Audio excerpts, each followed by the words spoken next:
Hey everyone, my name is Troy from TechGamesEtc, and today this is my review for Batman Arkham Origins. But if you didn't see my last video where I talked about did Call of Duty Ghosts dethrone GTA 5, you can go ahead and look at the link in the description box below for that video.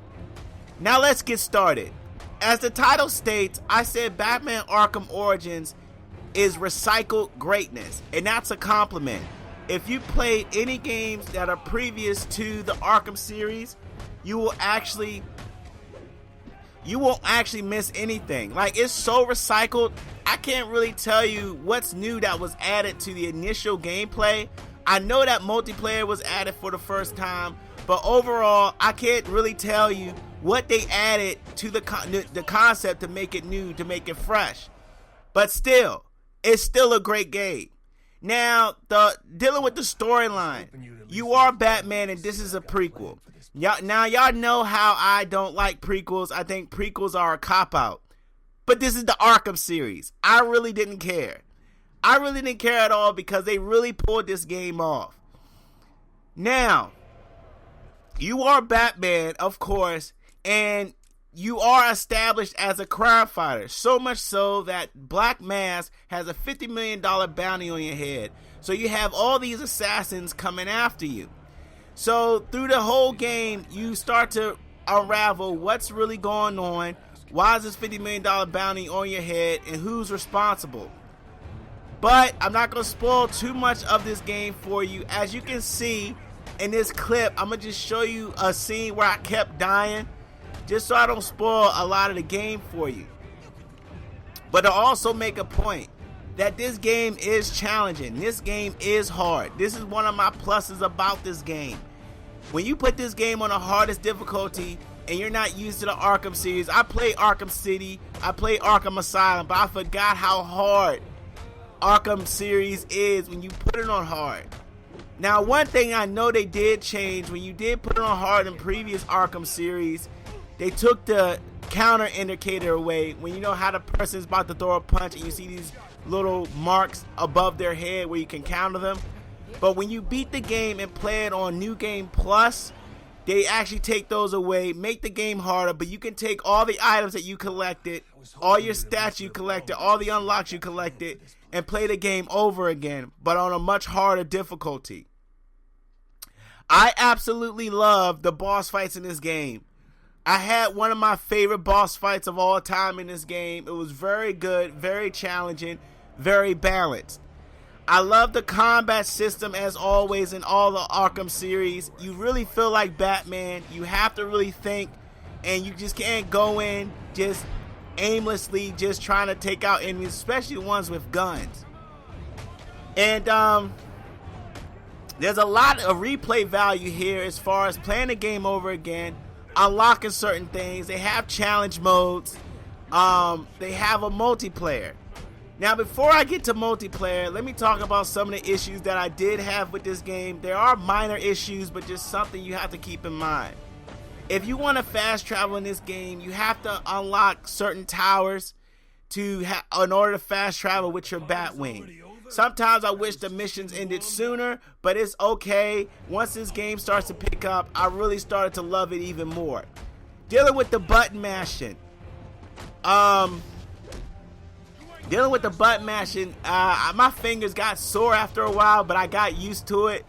It's a lot of button mashing. They give you waves and waves of enemies sometimes, and that's when I felt like some of the missions should have ended sooner, because you would face like 5 enemies. Then 10 more enemies or 8 more enemies will jump down and start to fight you. But that's just a minor issue.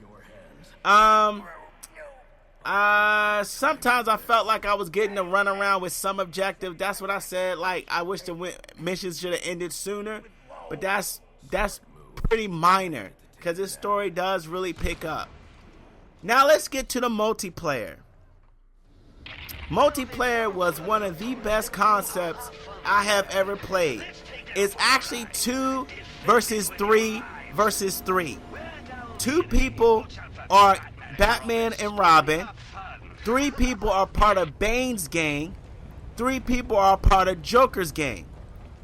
And I love this concept because it's a fresh idea. You're actually Batman. You can actually play Batman or Robin, but you have to unlock them at level 2.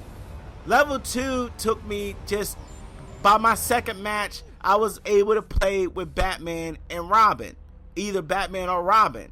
You have your loadouts, you have your perks. Now let me explain the concept because you see it on your screen. You see that bat meter that's below the bat logo that's filling up with white. Now that's Batman and Robin's meter. That's your intimidation meter. I think when you fill that up, you win the match as Batman and Robin. So what you have to do is you have to take out either Bane's gang or Joker's gang. And if you fill that, if you take out those people, that meter fills up. Now, what's happening on the ground? If you're part of Joker's crew or Bane's crew, it's like a TDM match. It's like a TDM match. And if you take them out, it's pretty much like reinforcements like you play on Battlefield. The more you kill, the more reinforcements dwindles. The concept is incredible. I enjoyed this, my second match. However, my biggest downfall of this multiplayer, which I cannot go back to after I saw you can do this. You know the detective mode that was in Batman Arkham series where you can see through walls? Well, it works in campaign, but unfortunately, everybody has visors where they can see through walls. These are the same issues I had with The Last of Us multiplayer, with Splinter Cell Blacklist multiplayer. Once I was able to do that. This is not a perk. This is what you get at the start of the mission. And also, there was another thing that I liked about this multiplayer was that you can have a juggernaut type of character. I think you kill a lot of people, Joker, you can come out and control Joker, and Joker will be like have super powerful weapons. Or if you're on Bane's crew and you get a certain point percentage, you can unleash Bane on the map and control him.